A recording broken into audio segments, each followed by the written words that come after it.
Good morning, everyone. Welcome to Policy Exchange. It's a particular pleasure to be able to welcome any Prime Minister, particularly this one, not least in the light of his long-time association with this think tank, long predating his election to Parliament in 2015, but also because, as many of you will know, his own work on undersea cables and other aspects of national security policy give a sense of the longevity and pedigree of his interest in the topic of threats to this United Kingdom, both at home and abroad. It's a particularly appropriate moment in time with the sharpening international climate and with the longevity of his own part in policy development in this terrain, both in and outside government.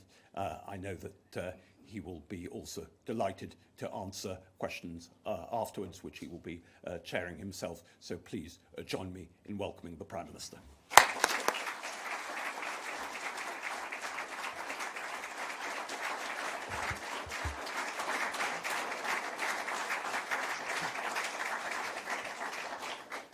Well, Dean, thank you for that warm welcome and your superb leadership of Policy Exchange. As you said, as a proud alumnus, I'm truly delighted to be back.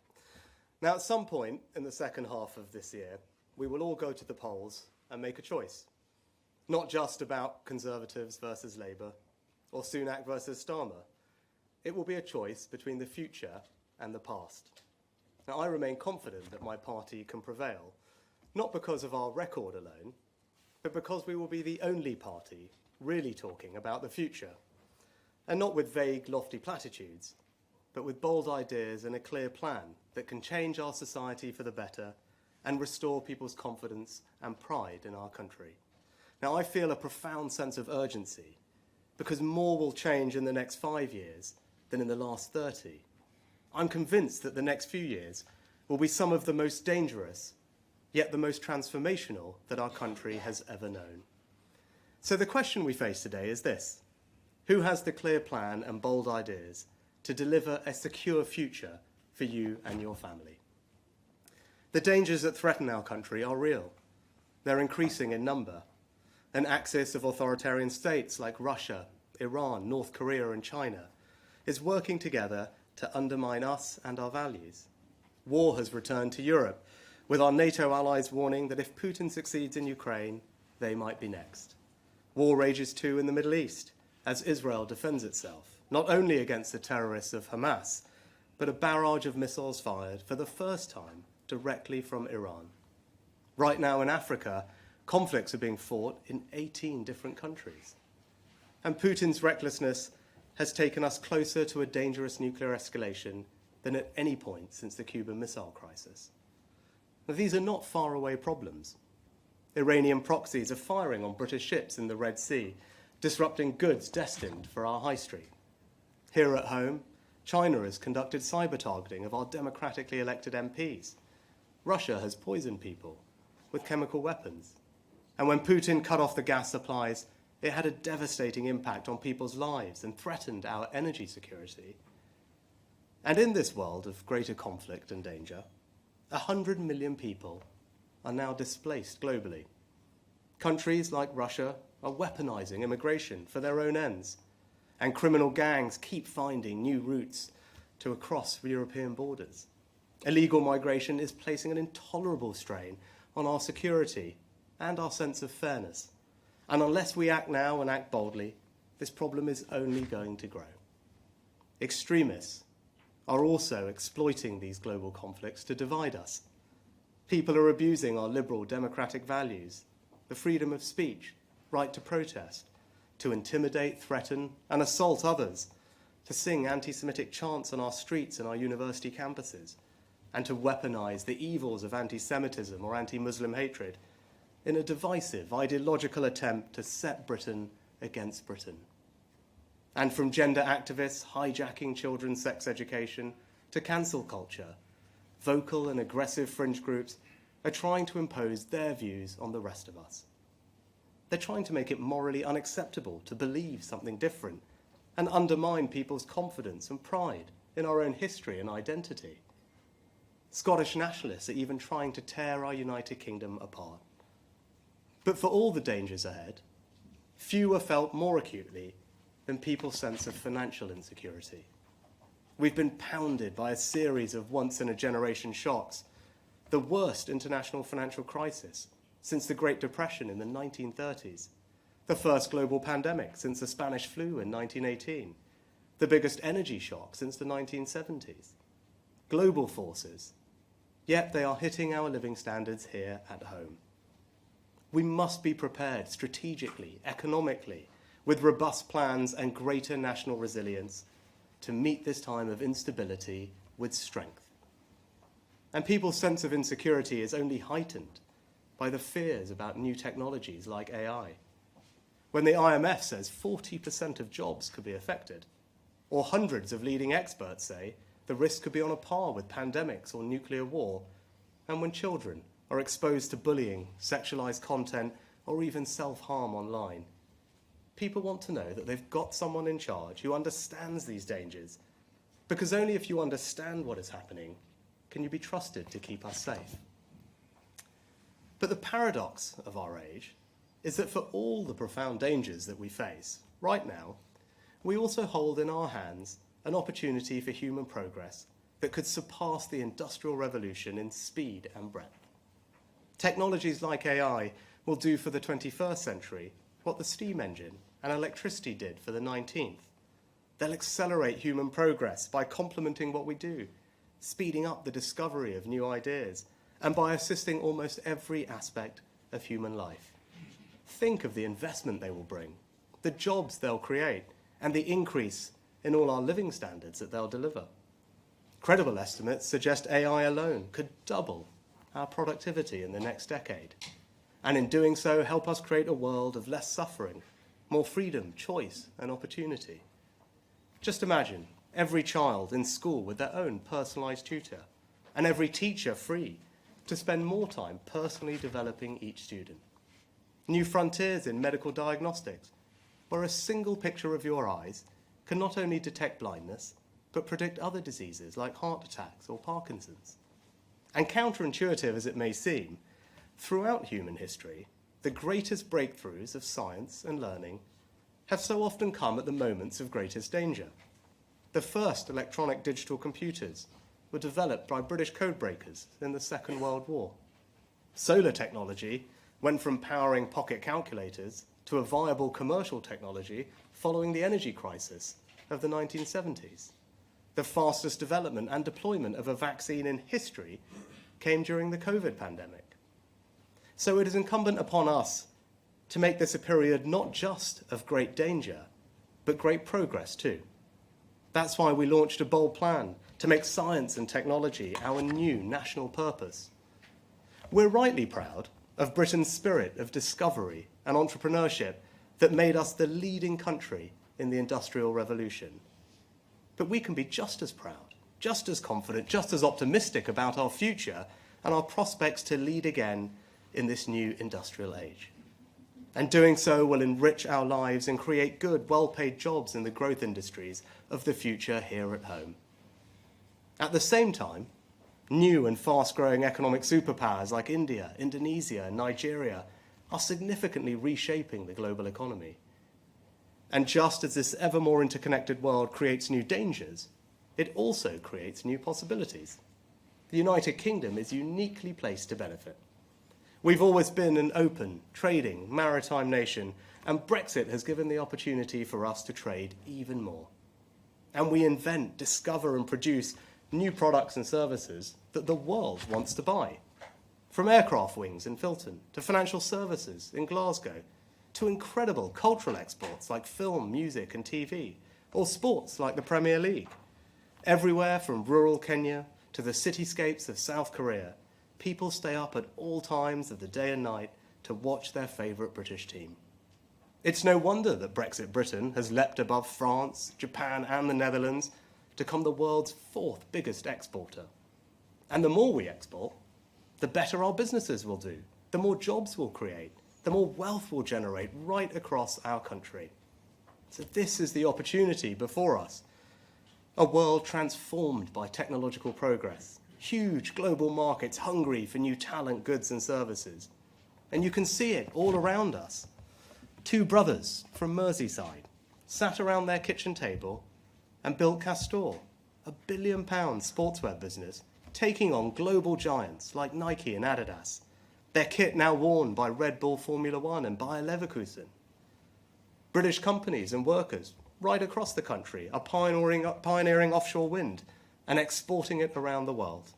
Now already we've built the world's first floating offshore wind farm, and our innovations have helped reduce the cost of wind energy by around 2/3 and increase the size of the turbines to the equivalent of the Eiffel Tower with blades bigger than Big Ben.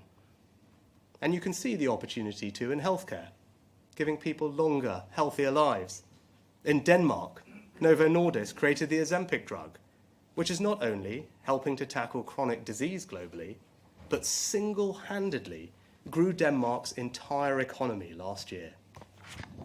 So all this progress should show us that while this is one of the most dangerous periods we've ever known, it will also be one of the most transformational. And if we make the right choices, if we have a bold enough vision, then we should feel confidence, pride, and optimism that Britain's future is secure. So my point is this: our country stands at a crossroads. Over the next few years, from our democracy to our society to our economy to the hardest questions of war and peace, almost every aspect of our lives is going to change. And how we act in the face of those changes, not only to keep people safe and secure, but to realise the opportunities too, will determine whether or not Britain will succeed in the years to come. And there is an important choice facing the country. Because despite having 14 years with nothing to do but think about the future, Labour have almost nothing to say about it. No plans for our border, no plans for our energy security, no plans for our economy either, and no principles either. Keir Starmer's gone from embracing Jeremy Corbyn to Natalie Elphicke, all in the cynical pursuit of power at any price. So Labour have no ideas. What they did have, they've U-turned on. They have just one thing: a calculation that they can make you feel so bad about your country that you won't have the energy to ask what they might do with the incredible power that they seek to yield. Now, I'm not saying that the past doesn't matter. I know people are feeling anxious and uncertain, that their sense of confidence and pride in this country has been knocked. I understand that. I accept it, and I want to change it. But what I cannot accept is Labour's idea that all the worries you have are because of 14 years of Conservative government, that all you need to do is change the people in office and these problems will magically disappear. It's just not true. In the last 14 years, we've made progress in the most difficult conditions any governments have faced since the Second World War.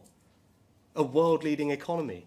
We've seen the third highest growth rate in the G7 and created 4 million jobs, 800 a day. We took difficult decisions to restore our country's financial security and control national debt. And that allowed us to support the country through COVID, deliver the fastest vaccine rollout in the world, provide record funding to the NHS, and protect pensions with the triple lock. We've reformed welfare by capping benefits and introducing universal credit to help people into work. We've reduced absolute poverty, pensioner poverty, child poverty. We've cut carbon emissions by 1/3, maintained our position as NATO's second biggest defence power, halved violent and neighbourhood crime, and improved standards in our schools with English school children not just the best readers in the UK, but in the Western world. We've legislated for equal marriage, and it is now not even surprising for people from ethnically diverse backgrounds to lead Scotland, Wales, and the United Kingdom. And the economy now decisively has momentum. Inflation down from over 11% to 3%. Wages rising faster than prices. And in the first quarter of this year, we grew faster than France, Germany, Japan, Italy, and even America. The plan is working, so we must stick to it and not go back to square one. And when Labour ignores the achievements of the last 14 years, or try to reduce the last 14 years to 49 days, remember what they're actually doing is trying to distract you from the thing that matters most, the future. Now I'm clear-eyed enough to admit that yes, maybe they can depress their way to victory, with all their talk of doom loops and gaslighting and scaremongering about pensions. But I don't think it will work. Because at heart, we're a nation of optimists.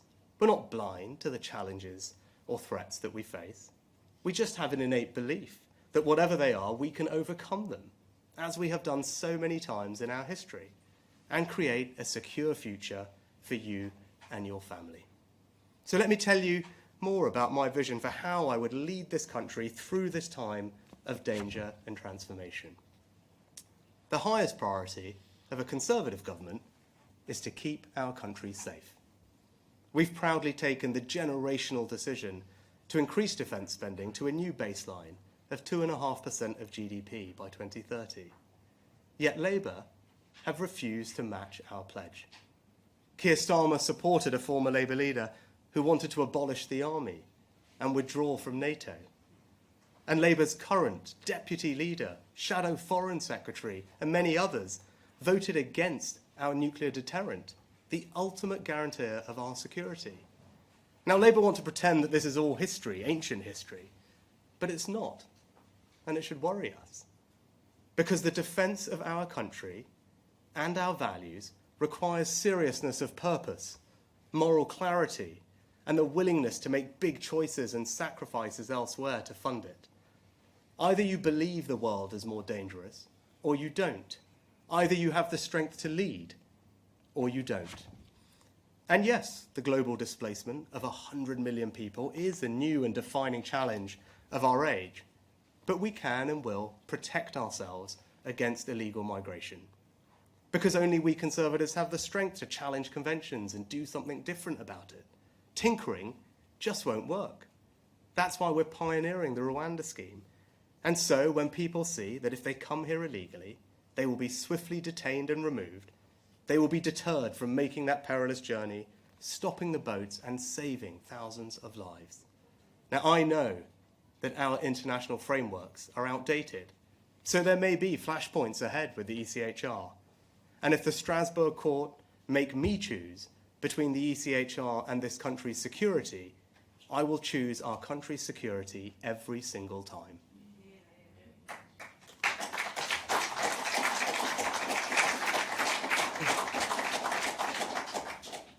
And nor will I ever compromise on defending our values, our history, our way of life against those who seek to undermine them. I am unapologetically proud of who we are. And under my leadership, ours will be a country where people can disagree in good faith, but where they must do with respect and decency for others. A country where the benefits of belonging to our union are self-evident to the overwhelming majority of our people. A country where we strengthen and protect the greatest institution of all, the family. Better protect children from the harms of the online and offline worlds, and do more to protect single-sex spaces. A country where we celebrate the small acts of kindness that bind our society together, and where we actively work to rebuild the civic involvement and pride that have always formed part of our distinctive national culture. A country where we honour those prepared to pay the highest price for our freedoms as we make the best place in the world to be a veteran here at home. And a country where we properly respect the older generation. They've contributed all their lives. So whatever the triple lock costs, it's morally right to give older people dignity and comfort in retirement. But as well as strengthening our national security and restoring pride in our national culture, we'll also protect you from the dangers of a more unstable world by giving you greater peace of mind over your financial security. And people have been struggling to make ends meet. I know that. In the last few years, you've seen rising energy bills, mortgage rates, the cost of the weekly shop. And I hope I've shown that through my time in office, that from furlough to support with your energy bills, the government I lead will always be there for you. But that's only possible if we take the tough decisions to strengthen the country's finances and control debt. And you can trust me to do that. When I stood for the leadership of my party, and my opponent's policies imperiled our financial strength, I was sooner prepared to lose than abandon what I believe so deeply is right for our country. I feel the same conviction about net zero. In a more unstable world where dictators like Putin have held us to ransom over energy prices, I reject the ideological zeal of those who want us to adopt policies that go further, faster than any other country, no matter what the cost or disruption to people's lives. That's exactly Labour's approach. They act like a pressure group, not a would-be government. And the Conservatives will govern in the national interest, leading us to net zero in a serious, hard-headed way that prioritises our nation's energy security and the financial security of hard-working families. Now, but even as we strengthen our security and our sense of pride and confidence in ourselves, I also feel a sense of urgency about readying our country to succeed in a world transformed. And that starts by giving all our young people, wherever they live, whatever their background, the skills and the knowledge to succeed. Building on the success of the last 14 years, we will create a truly world-class education system. The Advanced British Standard is the most far-reaching reform to education for 16 to 18-year-olds in a generation. We're tearing down the artificial barriers between technical and academic education, increasing children's time in the classroom, studying a greater breadth of subjects to match our competitors, and unapologetically saying that every single child must leave school not just literate, but numerate as well.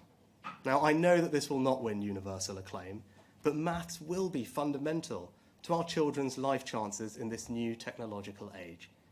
And it is our duty to give them those skills.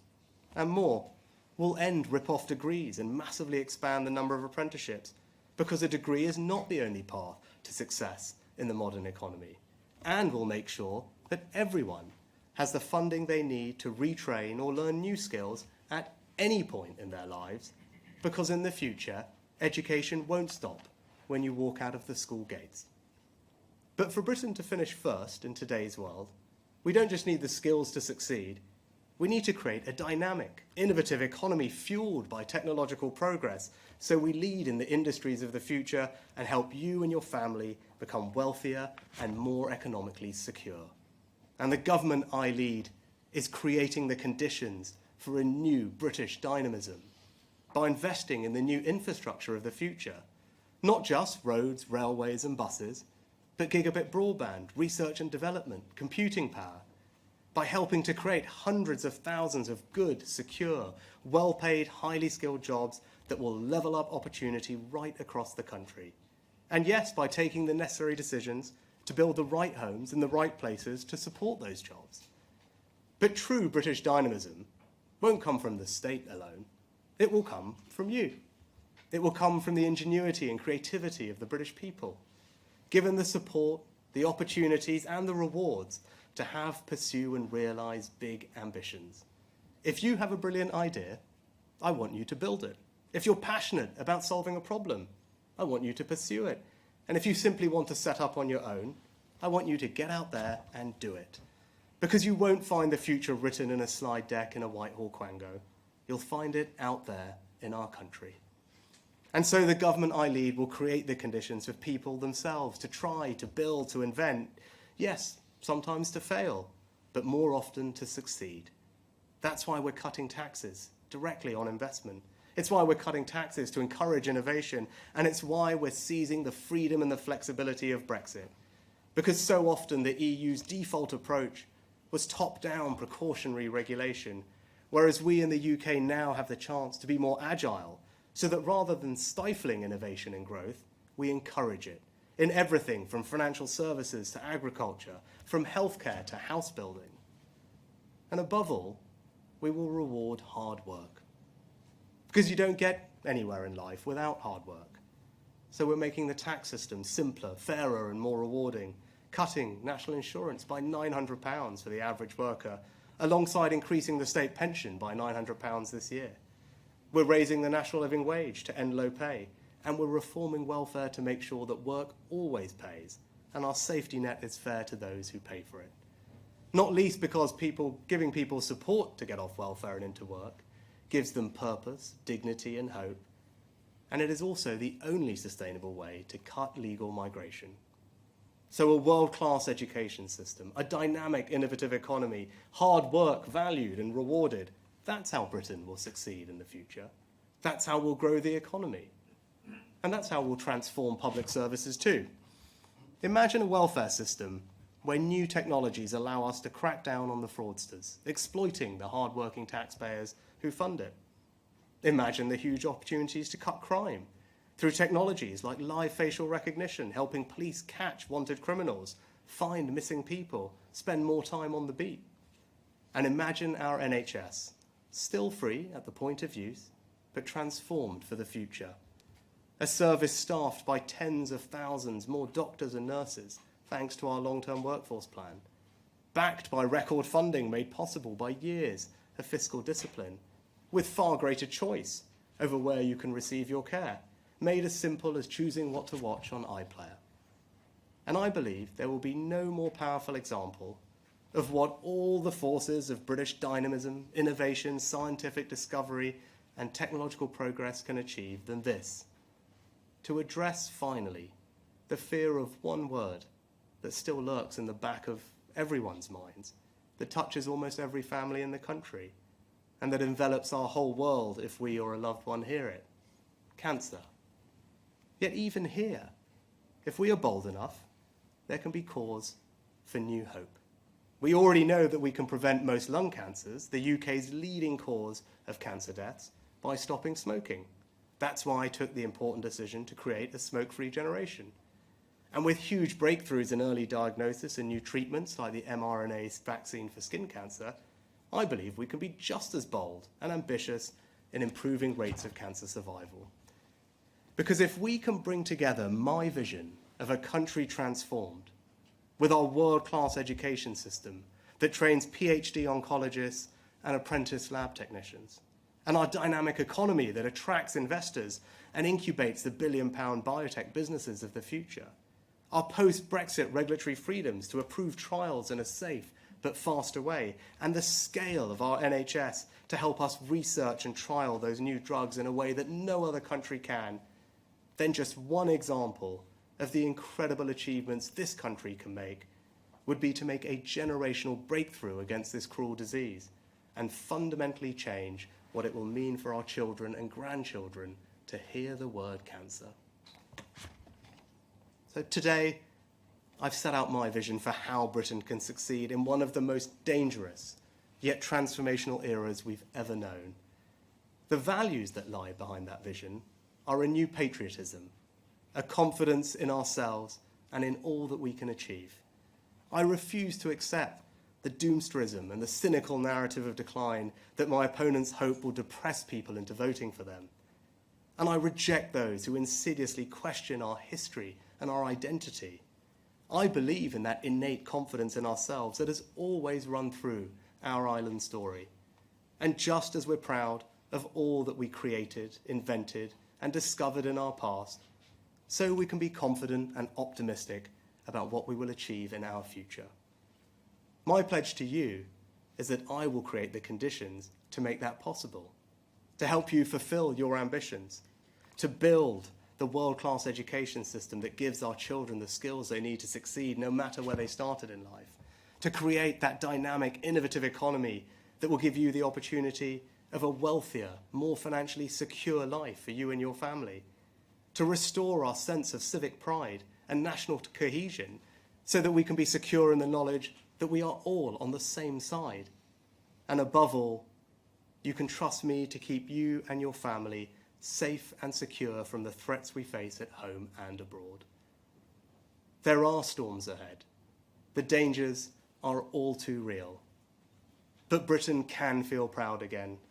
Britain can feel confident again, because with bold action and a clear plan, we can and we will create a secure future. Thank you.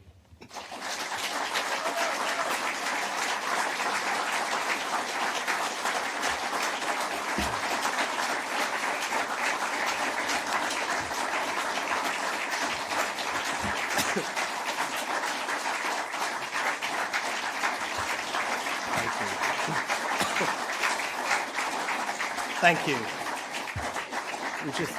Thank you. Very kind, thank you very much. We just turned to some questions from the media. If I could start with The Sun, please.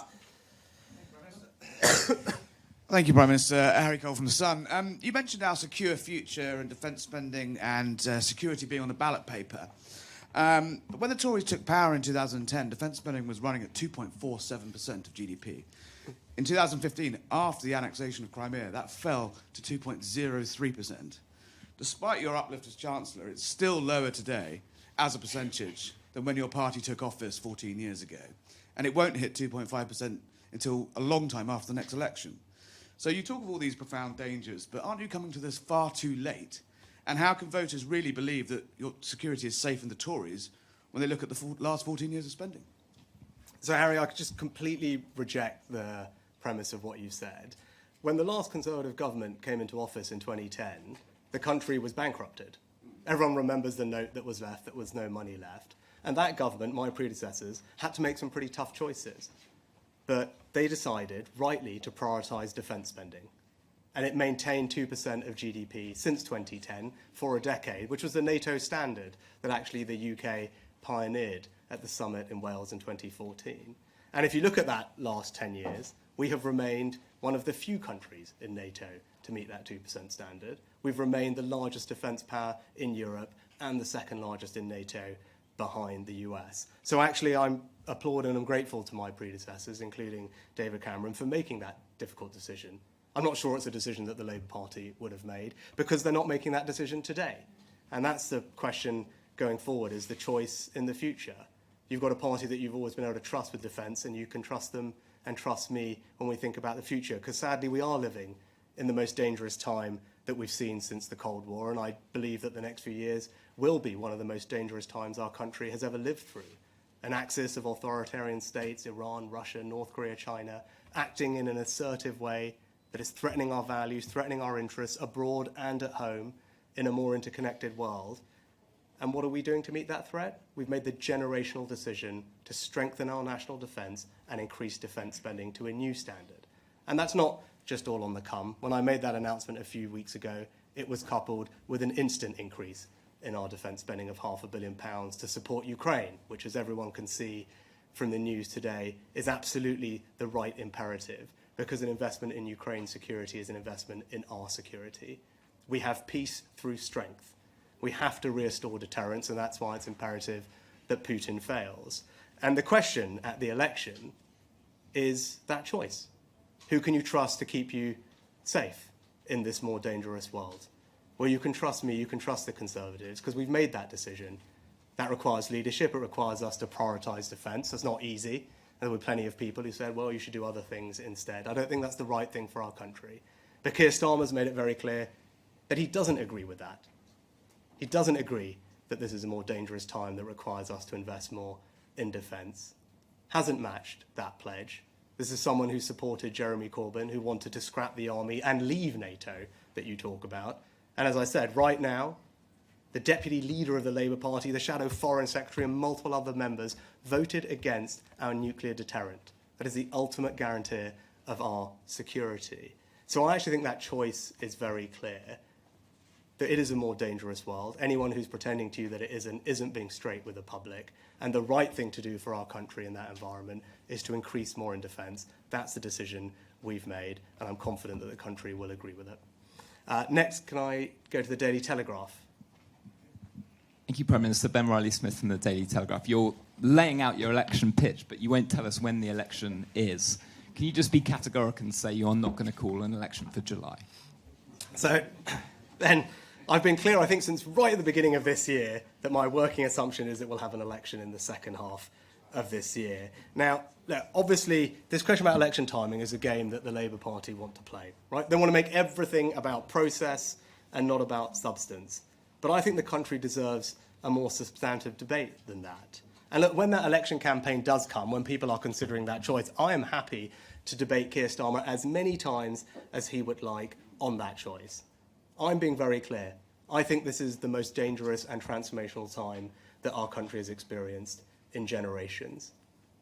That's the choice at the election. That's the substance that we should be debating. Now, I'm clear we are prepared to take the bold action that is necessary, that we have a clear plan that is working to deliver a secure future for everyone in our country. That's what the election should be about. That's the debate that we should be having, not on process and timing. I'm looking forward to those debates when they come. Next, ITV.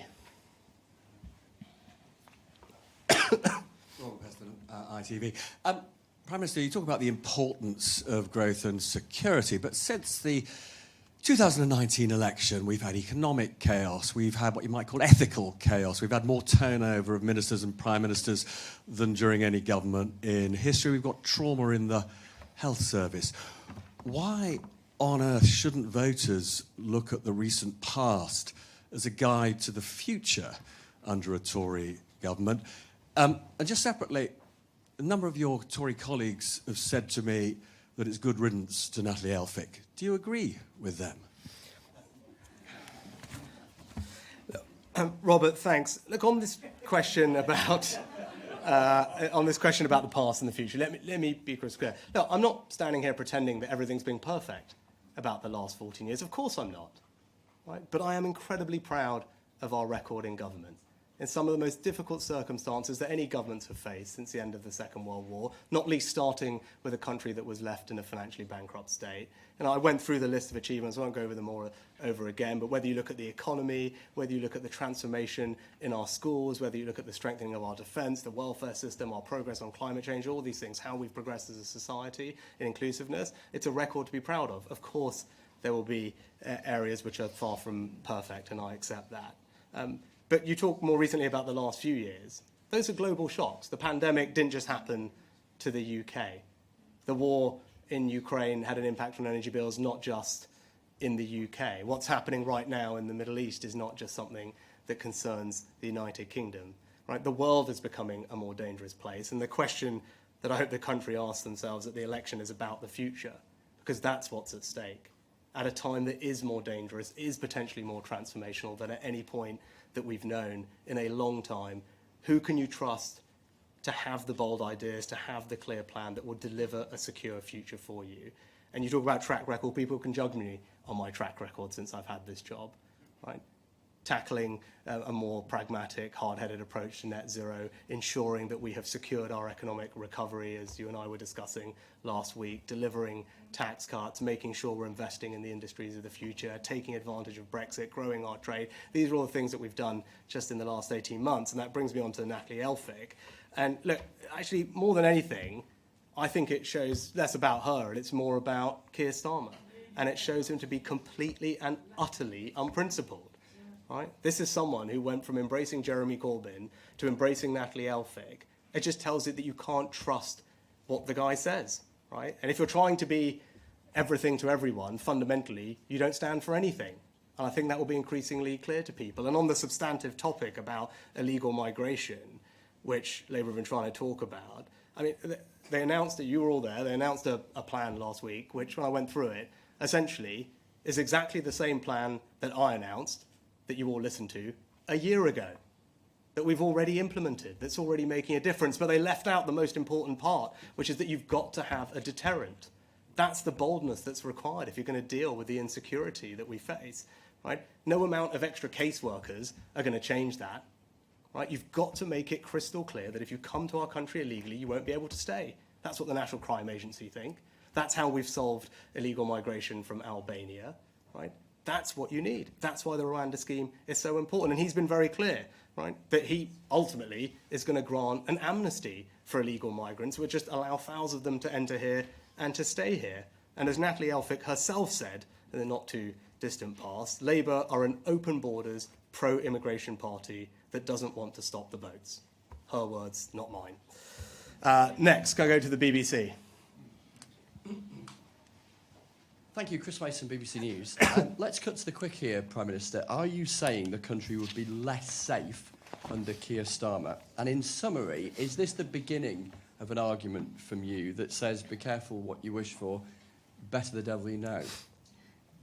In a word, yes, Chris. I'm very clear, right? I'm the Prime Minister of this country. I've been doing this job, and I've set out today that I believe that the next few years will be both the most dangerous that our country has experienced in a long time and also the most transformational. Now, you can disagree or agree with that, but I happen to think that's the truth. Everything that we're seeing in the world from today, from the last week, last few months, tells me that this is an incredibly dangerous time. And what the country needs, what the country wants, what the country deserves, is to know that there's a secure future for them and their families ahead. That is the choice at the next election. And I'm also clear that my track record and the decisions that we're making in government show that we are the party that has the bold action, the clear plan to deliver that secure future. That's a debate that I'm looking forward to having. Next, Daily Mail. Thanks, PM. You said you want to fight the election campaign on the future, not the past. Does that mean that there'll be no place for Boris Johnson when it comes to the campaign? Yeah. Now, I've been clear about this as well in the past, right? I want every Conservative who shares the vision that I do to be part of that campaign, to fight for the things that we believe in. Now, ultimately, look, of course, the Conservative family is a broad church, but we're united by a set of values.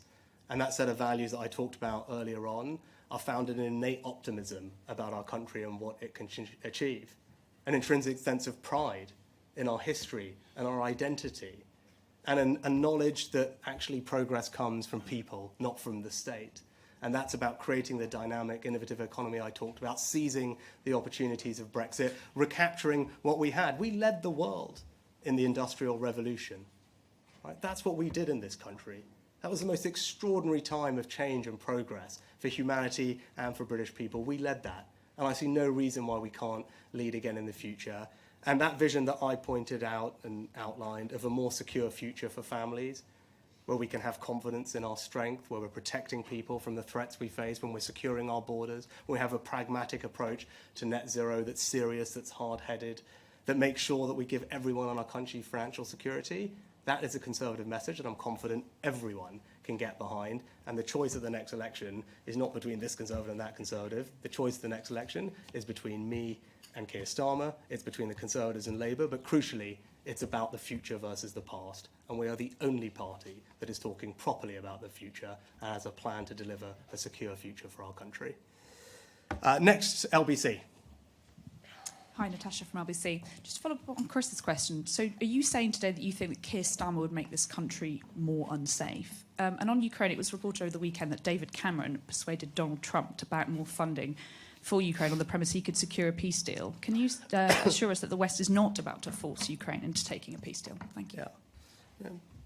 No, I believe that we will keep this country safe, and Keir Starmer's actions demonstrate that he won't be able to do that.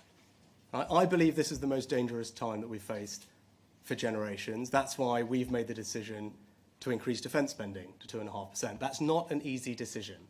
Right? That is a decision that we've made. That's a choice that we've made. That's a priority that we think is right for the country. Keir Starmer and the Labour Party have been crystal clear that they don't believe in that. They will not match that choice. Right? So there's no way you can keep the country safe and secure from the growing threats we face. Iran, China, North Korea, Russia acting together, unless you are prepared to invest in our defence. It's as simple as that. There's a very clear dividing line there, which I'm sure everyone can appreciate. And at the end of the day, when it comes to this question, right, his track record will tell you that. And I don't say this for political point scoring, but that is just the reality of the situation. He's someone who believed Jeremy Corbyn would make a good Prime Minister of our country, not once but twice. Right? Jeremy Corbyn wanted to pull us out of NATO, wanted to scrap the army. Multiple members of the government that Labour would provide don't believe in a nuclear deterrent. So I don't see how you can, with a straight face, say to the country, yes, I'm prepared to do what it takes to keep you safe. The evidence just doesn't suggest that at all. And it's because of that increase in defence spending that I can stand here and provide more support to Ukraine. And not just that, can say that that support to Ukraine will be provided for as long as is necessary to repel Russian aggression. Keir Starmer can't stand here and make that pledge. And actually, Labour Party and Keir Starmer not matching our investment on defence spending emboldens our adversaries. What do you think Putin thinks when he sees that? That he thinks the West isn't prepared to make the tough choices to invest in their security? Because Russia's economy has mobilised for war. He's continuing to be aggressive. We need to meet that aggression with strength and allied strength. And not to comment on individual conversations, but with actions, that's what we're doing. We've always led in NATO. The 2014 summit here in the UK, we set the 2% pledge, one of the few countries to meet it for a decade. And we're doing the same thing again now.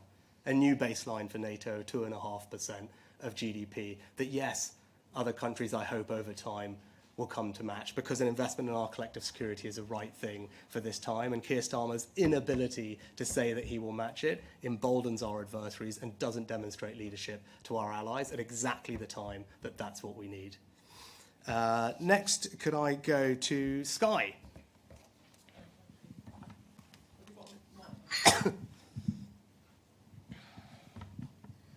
Prime Minister, thank you. After the local elections, you said the results suggested we're heading for a hung parliament with Labour as the largest party. You've also ruled out doing any deal with another party.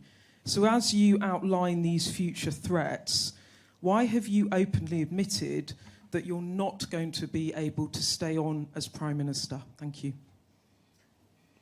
Sorry, Beth, I'm not entirely sure I understood the question, but what I would say is that it wasn't me who said those things. That was independent election analysts who made those points about the results of the local elections. You know, my point is we've had the local elections now.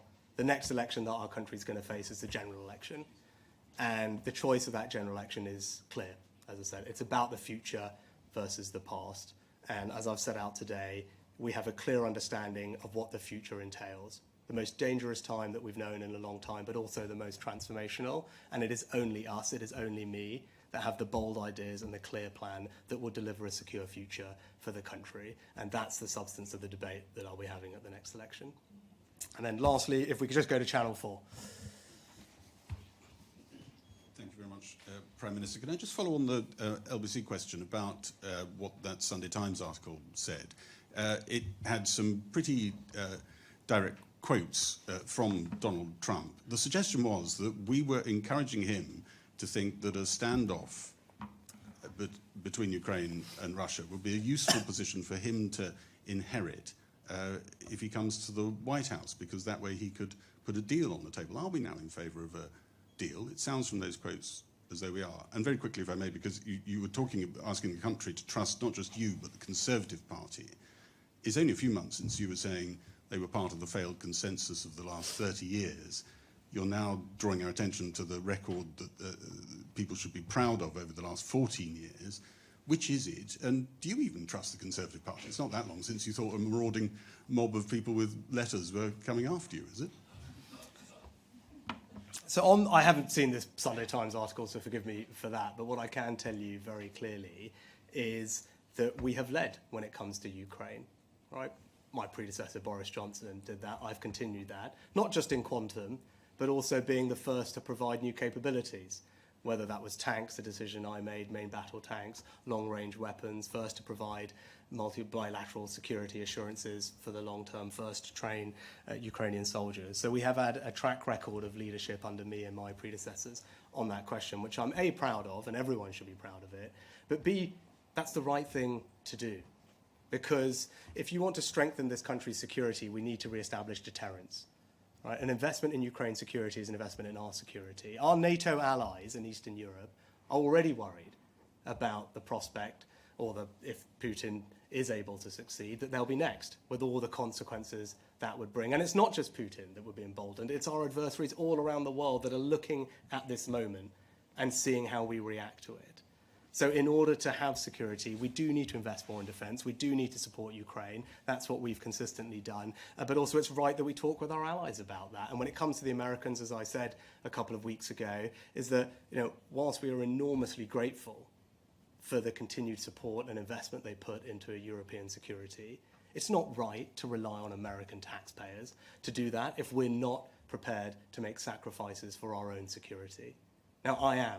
That's the decision I've made on defence spending. So when I'm in the US or when I talk to Americans, when David Cameron does, when Grant Shapps does, we're able to say we are leading. Right? We are investing more than anyone else in European security. That's the right thing to do. Others need to do the same and ensure that our alliance remains strong. Keir Starmer cannot say that. He cannot say to our American allies or to others that we are leading, that we are investing more in our own security.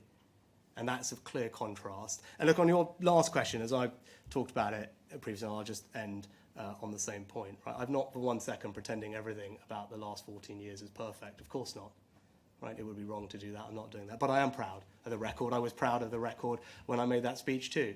Just take one thing, our education reforms, in large part pioneered by a lot of the work that happened here at Policy Exchange. Children from the most disadvantaged backgrounds now more likely to go to university than they were before. The attainment gap before COVID closed.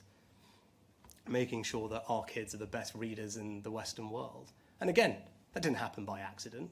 It certainly is not happening in Wales, which Labour is in charge of, or in Scotland, where the SNP are in charge of. It happened here in England under a Conservative government. And I've always believed that the closest thing we have to a silver bullet is education. If you can create a world-class education system in the way that I described, that's how you transform people's lives for the better. That's how you give people the opportunity to flourish and build financial security in this new world. That's what this Conservative government has done over the last 14 years, together with providing the financial security that we've needed so that we can respond to the shocks out there and continue to keep this country safe. So yes, I am proud of that, and I will always be proud of that. But the choice of the election is about the future.